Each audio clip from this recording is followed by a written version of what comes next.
has to have an end and a beginning and an end. And they talk about the Big Bang theory and all that stuff, but well, before the Big Bang, there were those particles. And what was before those particles? So did they have a beginning or something like that, or they were just like floating particles? They have a beginning. What was the beginning of those particles? It's like a contradiction to the theory that they are trying to prove. And the studies that Mario mentioned about the soul and that it weighs less, well, if the soul is material, He studied dead bodies, and he proved that after dying, you lose a half a pound or like very little weight when you die, because he states that your soul sets apart from your body, and in animals the animals don't lose any kind of weight. Okay. So let's listen to what we have to say about materialism, but the position is now against. So the first question goes like this: what proofs do we have that demonstrate materialism does not exist? Maybe the existence of non-material things, like idea things exist, maybe a reaction or chemical process in our brain, but if we cannot see it and we cannot feel or something like that, it is not material. Well, it's impossible to gather direct evidence of matter as there is no direct experience of matter. All that experience is perception, whether it's internal or external. And also, matter is not about anything. It makes no sense if you ask a physicist to say that, what is an electron? Like, what does it mean or what does it represent? So what do these quarters over here represent, unless the physicist has assigned some symbolic meaning to these quarters? Quarters really doesn't mean anything, and the question doesn't really make sense. However, mental events like beliefs, desires, thoughts, and so forth are about things. If you have belief, you have belief about something. So if matter cannot be about anything unless it is assigned by the mind and beliefs are about things, then mind cannot be matter. For example, also something about the mind and the brain. Scientists sometimes say that mind is a different thing than brain, and then the brain is the thing that makes the mind work. But this isn't so well supported with arguments, because the scientists have not found like particles that are the ones that make the mind function. Because if they say that, for example, in the animal kingdom, the lions are born and they go with other lions and they hunt, they do the same things, and all the other animals do the same things as them. But the human beings, we have that thing that they don't have, the reason. We have knowledge and we have the rationalism, and we can choose what to do. We feel. For example, the scientific people, they say that, for example, if you're in love with someone, it's hormones. But if it's hormones, well, everyone has hormones, so why it has to be with a specific person? For example, in animal kingdom, talking about the animal kingdom again, the lion is the head of the chain. I don't know. He's a head, so he doesn't have like just a wife or something like that in the animal kingdom and a wedding and the lion making parties. No, they just like they are the head and they procreate with all the other females in the group.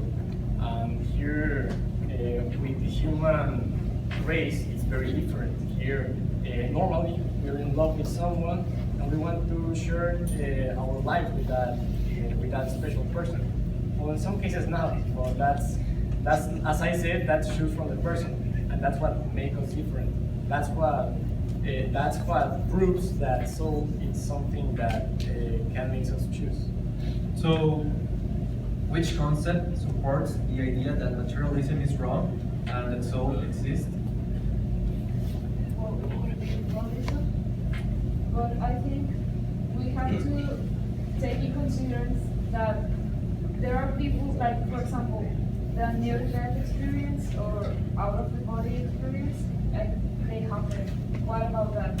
If we don't have a soul, why there are people that says and affirms that it happened to them?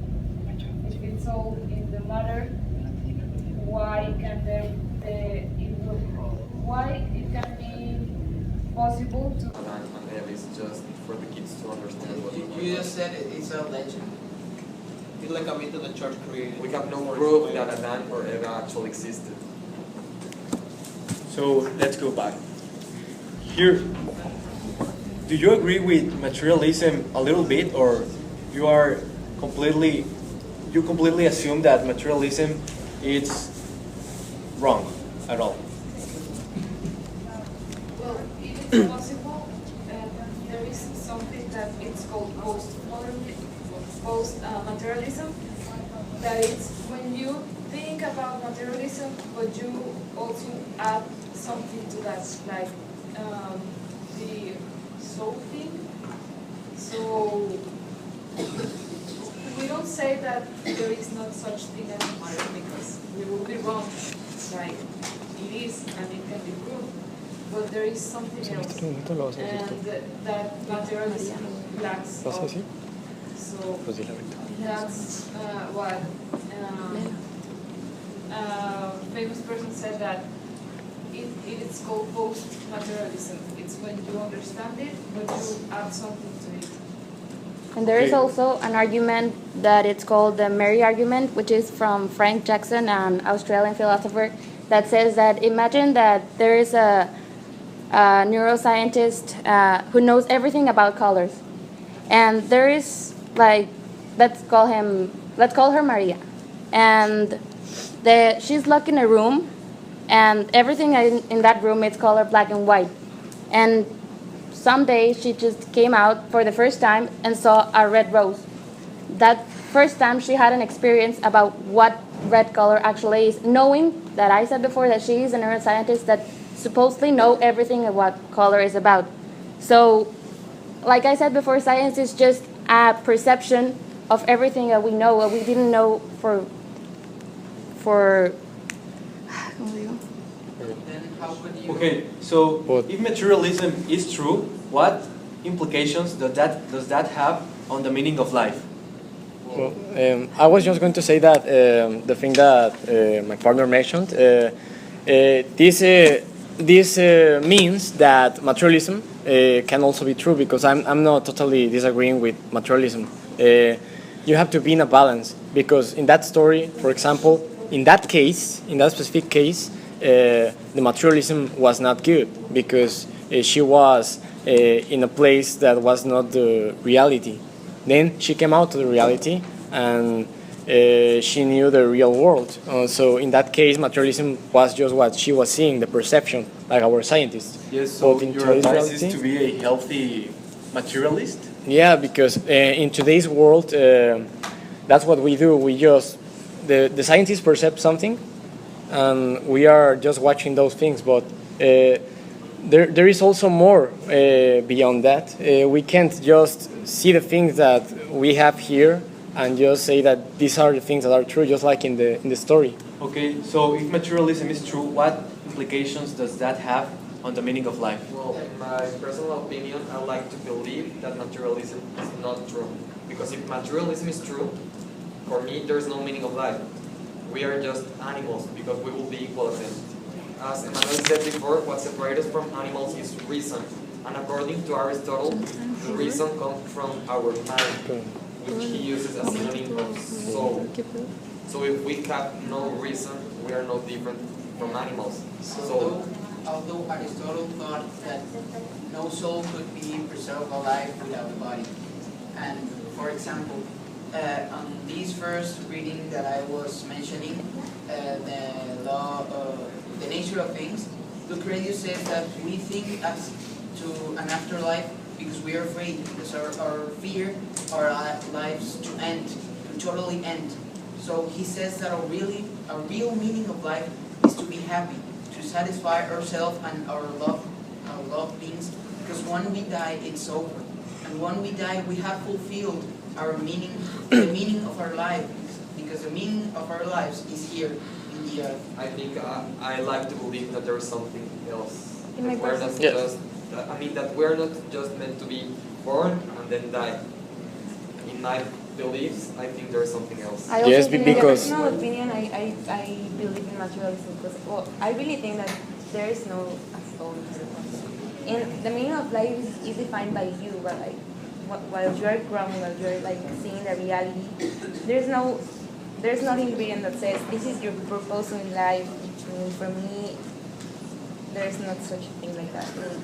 You define the meaning of life while you live, and for example, as the most common thinking says, happiness is the happiness is the meaning and the purpose of life, the whole aim and end of human existence. And Emerson says, the purpose of life is not to be happy, it is to be useful, not to be honorable, to be compassionate, to have it make some difference that you have lived and it well. But if we have no soul, how can we reach happiness? I mean, we can be content as a cow, as an animal, but how can we really reach really happiness if we are only Yeah. matter? How can your life get a meaning if you are not a rational being, if I you mean, don't if have you're a only soul? meant to be born and then die. Materialism does not eliminate our rationality. It considers our rationality in any given thing. Philosophers, our rationality comes from our mind, from our soul, not From our essence. brain. Yeah, but We only are moral agents where we are capable of choosing. We have free will. If we are just animals, how can we have free will? But at the It's end, all you about- have to look at what level of materialism you're pointing at, because it feels like a skepticism. Extreme skepticism doesn't permit you to live your life like actually living it. You're pretending you're living something you don't really think or believe exactly.